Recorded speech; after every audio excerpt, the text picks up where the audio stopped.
The organization, the Marine Corps is a very large organization, and I'm at the business unit level and was the CIO of a business unit concerned with product development and lifecycle management of products for the enterprise. You know, any myth about the military as a monolithic, completely regimented organization is really false, because if you think about the dynamic environment that the military operates in, you couldn't successfully operate and respond to a changing environment, a changing threat, rapidly changing tactics, and support that effectively unless you were very agile. In fact, I like to think that you can be extremely focused, highly agile, and incredibly innovative when somebody's shooting at you trying to kill you. It's rather amazing. It tends to focus your attention. So when you think about it, you know, the culture of the military is highly regimented, highly monolithic as an introduction. You go through your basic training. You'll learn about what you're supposed to learn, like going through football or basketball spring training or tryouts. Once you get through that and you're on the team, different game. It's all about knowing the plays, knowing the processes, knowing the people, and then on the basketball court, it's about how do you interpolate and innovate around the basic plays. And then the military works just the same way, both on the operational side and the business side.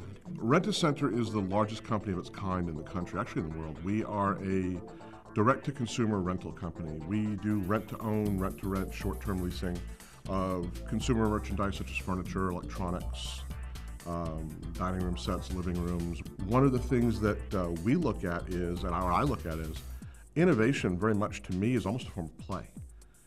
Innovation is fun. Innovation is sitting around and dreaming and coming up with, okay, where do we go from here? What do we want? What would be the best case scenario? And just throw ideas out. It's difficult to innovate alone. It can be done. But I find, at least for myself, we get a bunch of us in a room and we throw ideas around. And then a whiteboard comes out and we start writing down some of these ideas and we start riffing on them. It's almost like a jazz process. We have a furniture store selling furniture, but some of the people are getting turned down for credit. We want to put a store in there to take care of those people and rent them that product. Okay, all we have to do is figure out how to make it happen and keep the data network separate and still run it as our business. And it took us a few months, we found a way to do it. And that was very exciting because then people started thinking outside the box again. Oh, well, if I can do it here, I can do other things like that. And then we just fuel that fire. Well, yes, you can. Let me give you a few examples. And we go from there. And we start talking about, well, how about this? We can do other things. We can bring that in. And it's an energetic process. It really is. People buzz when this happens. We talk about it with different executives. They get excited about ideas, and things tend to build from there. We are a group practice of 600 doctors. We practice in southeastern Louisiana. We have 30 practice sites, a large hospital facility in New Orleans, large clinics up the river in Baton Rouge, across the lake on the North Shore of Lake Pontchartrain. And currently we provide about a third of all of the healthcare available in the area since the storm. Getting our electronic record available within several days after the storm, and that information allowed us to do some pretty spectacular things. The hospital was locked down, martial law, bad people with lots of guns and things on the street.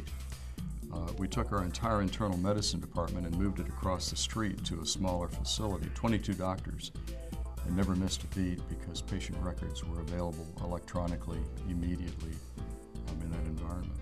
You know, we all have disaster plans. Typically we think about that, or hopefully practice that, a time or two every year. We get a day or two into the plan and then we go home. Well, this time 2 pairs of skivvies weren't enough. We were literally in the hospital for 6 weeks before we could go home. And the disaster plan became innovation very, very quickly as we reacted and responded to what was happening both in our physical location but also around the community as we understood better the desperate straits that other hospitals were in.